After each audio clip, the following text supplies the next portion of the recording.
Voilà, ceci termine le mois de mai 1861. C'était une carte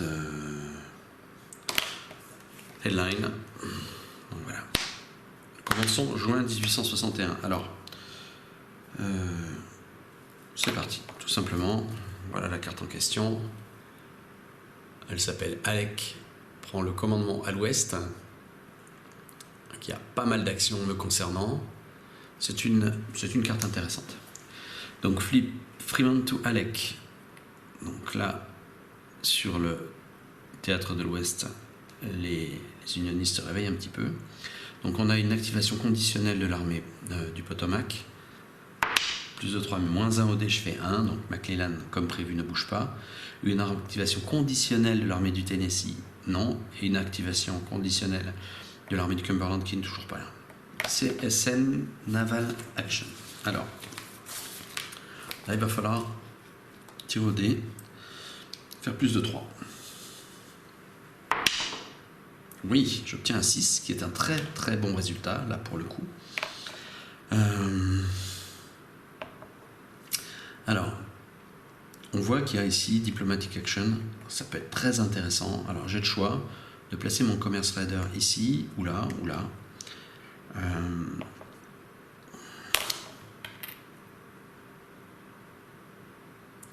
Je vais le mettre ici, parce que j'ai vraiment envie d'avoir le soutien de l'Europe. East Battle Action, donc là ça sert absolument à rien de le faire, de toute façon je ne pourrais pas faire mieux que ça. West Battle Action, pareil. CSA Command Action, donc toujours sous, là c'est un conditionnel, il faut que je fasse plus de 3, malheureusement ça ne marche pas, vous voyez, donc George Johnston a ses limites. Europe Diplomatic Action, alors voilà qui est très intéressant, parce que là on va pouvoir tirer au dé, mais avec un +1 DRM.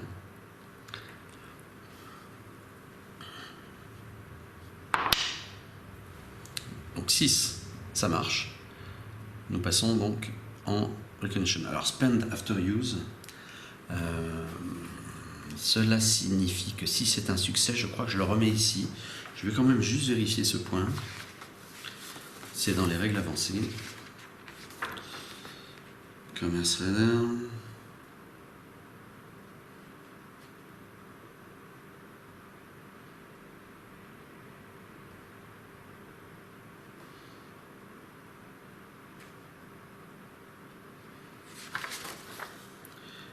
Oui, c'est ça.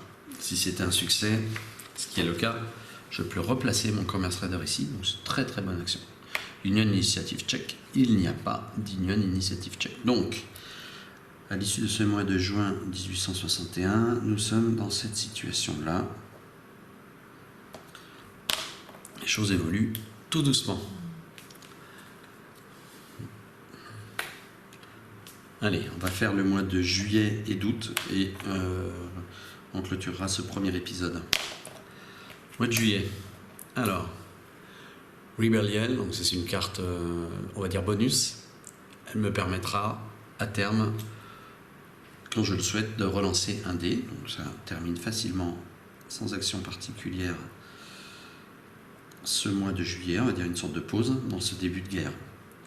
Ce n'était pas une carte headline, donc ça ne compte pas comme telle, pour les conditions de victoire. Mois d'août. Encore une nouvelle carte, c'est la deuxième, il y en a deux sur cette première année. Cette carte s'appelle Friction of War. Voilà, je ne sais pas si vous la voyez bien. Voilà, je vais la mettre plutôt ici, c'est plus intéressant. Donc cette carte, elle n'est pas top pour moi. Parce que au prochain mois, où une carte headline est révélée, mes actions automatiques deviennent conditionnelles et mes actions conditionnelles sont ignorées. Donc ça, c'est pas top. Mais en même temps, ça me permet d'avancer le temps. Donc on est en août 1861. Puisque les 2 mois là sont passés très très vite, je propose de jouer directement le mois de septembre 1861. Donc là évidemment, c'est une autre situation qui se présente. Lincoln appelle à des volontaires.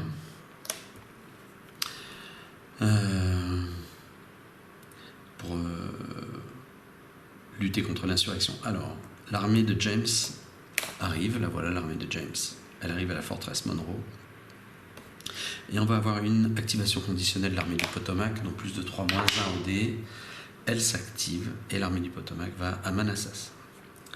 War Effort Draw. Alors voilà, ça peut être très intéressant. Là, c'est automatique. Je vais pouvoir piocher une carte. Vu la situation, l'avancée potentielle ici peut-être. Et pour des raisons d'équilibrage, je vais choisir une carte, enfin un pion armé, enfin un pion terrestre. Je vais dire armée de terre. Donc voilà, on vient de récupérer ça. C'est un fort qui pourrait être placé à terme sur une zone non fortifiée. C'est très intéressant, ça permettrait de bloquer, pourquoi pas, l'avancer ici. C'est sa command action, plus de 3.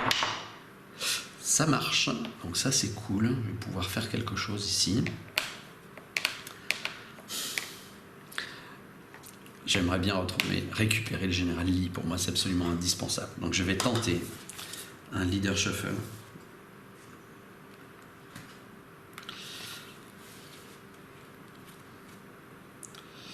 Et on pourrait... Ouais. Je tente. J'ai une chance sur 2, ça serait bien le malheur si je récupère pas le général Lee. Voilà. Le voilà, putain, ça c'est vraiment une excellente nouvelle. Enfin, on va quand même regarder de près les statistiques de Lee, elles sont énormes. Et donc à terme, ce général-là, je vais le promouvoir ici. Ceci termine l'action du mois de septembre 1861, donc on est toujours à 10 en morale. Et ceci ne bouge pas.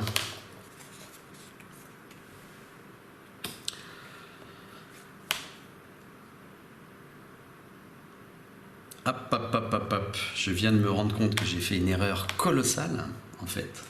Eh oui. Donc autant revenir dessus tout de suite.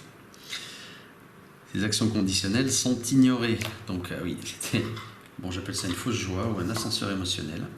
Donc je remets Bragg ici. Par contre, je peux me débarrasser de cette carte, ça c'est intéressant.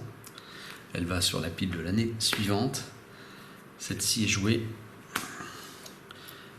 Donc des cartes headline, je pense que j'en ai joué 4, c'est ça. Très mauvaise nouvelle en fait. Là, je suis vraiment pas très content. Bref, ceci termine le mois de septembre, comme je disais, sur un ascenseur émotionnel. Le prochain épisode, bientôt.